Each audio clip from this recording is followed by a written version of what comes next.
Hey YouTube, it's Andy with CHI Hydro Cleaning.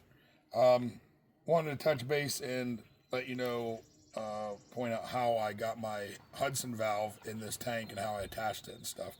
I know a lot of people, they have the water totes where they just run it off the side, so they still have the cap to use, and there's more than one way to skin a cat. So you can put many different ways to do this, but this is how I do it.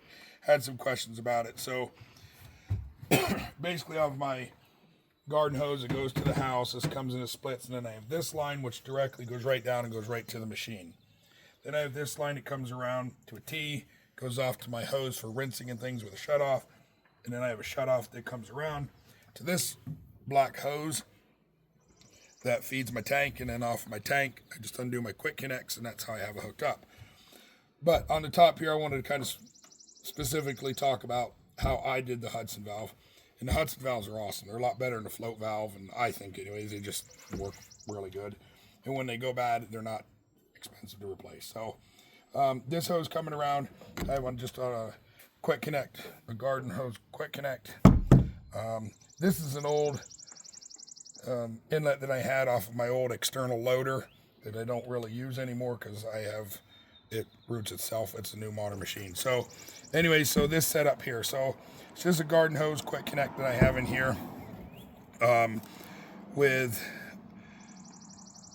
3/4 elbow, an adapter that goes to hose threads, and then on the top here you can see I have rubber washers that go over a 1-inch stub out that comes off of the Hudson valve, and then I actually have that all held down with a conduit nut, like for electrical. So I don't know if you can see that. You zoom in there a little bit. So here's my elbow coming down. Here's my NM connector nut for like doing electrical conduit, and then I have washers on the top. So I'll spin this off and I'll show you how. And since the tank I'm using isn't very tall, I didn't want something that would stick down inside the tank a long ways, like a float valve does. You lose 6-8 inches of your height of your tank, so you lose that in your water volume. So specifically with this brand of tank, this is a Chapin tank. It's a 60-gallon sprayer tank with none of the attachments, just a blank tank. And I got this at Rural King. I can't remember what it was. I think it was like 159 or something like that. I can't remember. But anyways, here's the float valve. And if you do decide to go with this tank, it works really well. There's a red handle that went across where these screws, and it was screwed on the top.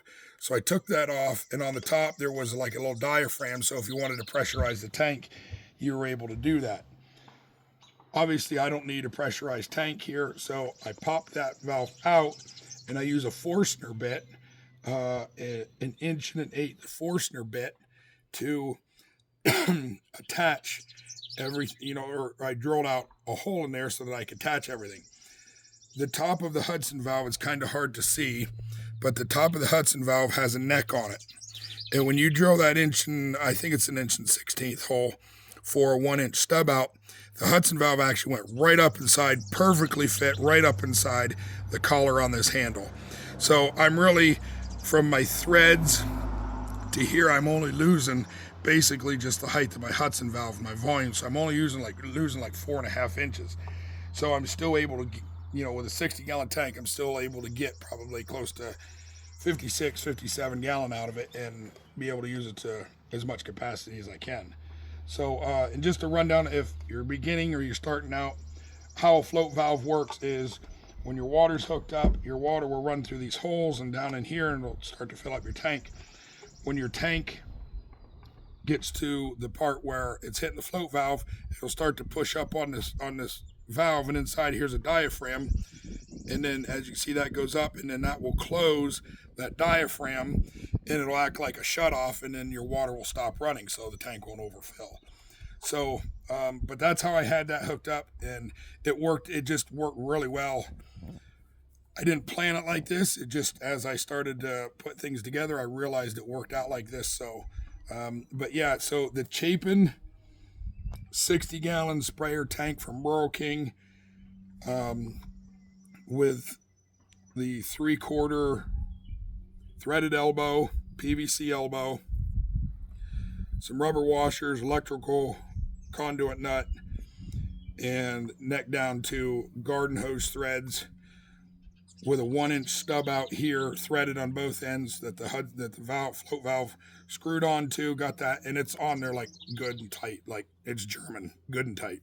So it's not going anywhere. The seals work. Of course, it's rubberized, or rubber washers, so it holds everything really well. So that's a really easy setup for the Hudson float valve on this tank. So just wanted to share that it's, an option for if you're starting out, or you want another way for running a float valve in a tank. And like I said, since this isn't real tall, I'm still able to use a lot of the volume for the tank. So if you have any more detailed questions, shoot me a comment, and I can answer more in specific for you.